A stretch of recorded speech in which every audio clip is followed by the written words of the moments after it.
കണ്ണൂർ ഇരിട്ടിയിൽ നടന്നു പോകവേ കാൽവഴുതി റോട്ടിൽ വീണയാൾ വാഹനങ്ങൾ കയറിയിറങ്ങി മരിച്ചു. അടിമാലി ഇരുമ്പുപാലം ചില്ലിത്തോട് സ്വദേശി കട്ടച്ചേരി രാജനാണ് മരിച്ചത്. 11-ാം തീയതി വ്യാഴാഴ്ച രാത്രി 8:30 നടന്ന അപകടത്തിന്റെ CCTV ദൃശ്യങ്ങൾ കഴിഞ്ഞ രാത്രിയോടെയാണ് പുറത്തുവന്നത്.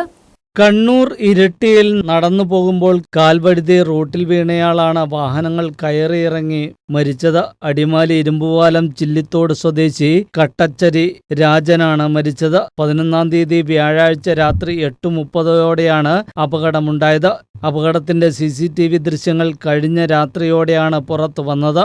കരിമ്പ് ജ്യൂസ് വിൽപ്പനക്കാരനായ രാജൻ ജോലി കഴിഞ്ഞ് റോഡരികിലൂടെ നടന്നു പോകുന്നതിനിടയിലാണ് കാൽ തെറ്റി റോഡിലേക്ക് വീണത്. പിന്നാലെ വന്ന ഓട്ടോറിക്ഷ തട്ടി തെറിപ്പിച്ചതോടെ റോഡിന് നടുവിലേക്ക് രാജൻ വീണു. കനത്ത മഴയിൽ മറ്റു വാഹനങ്ങളും ഇയാളെ ശ്രദ്ധിക്കാതെ കടന്നുപോയി. പിന്നാലെ വന്നൊരു വാഹനം കയറിയാണ് അന്ത്യം സംഭവിച്ചതെന്ന് CCTV ദൃശ്യങ്ങളിൽ നിന്ന് വ്യക്തമാണ്.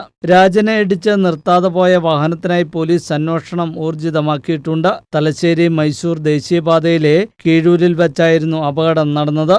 കണ്ണൂർ പരിയാരം മെഡിക്കൽ കോളേജിൽ സൂക്ഷിച്ചിരിക്കുന്ന ഗോപാലിന്റെ മൃതദേഹം പോസ്റ്റ്മോർട്ടത്തിന് ശേഷം ബന്ധുക്കൾക്ക് കൈമാറി. വർഷങ്ങൾക്ക് മുമ്പ് ചില്ലിത്തോട്ടിൽ നിന്നും കണ്ണൂരിലേക്ക് പോയ ആളാണ് രാജൻ. News bureau, Adimali.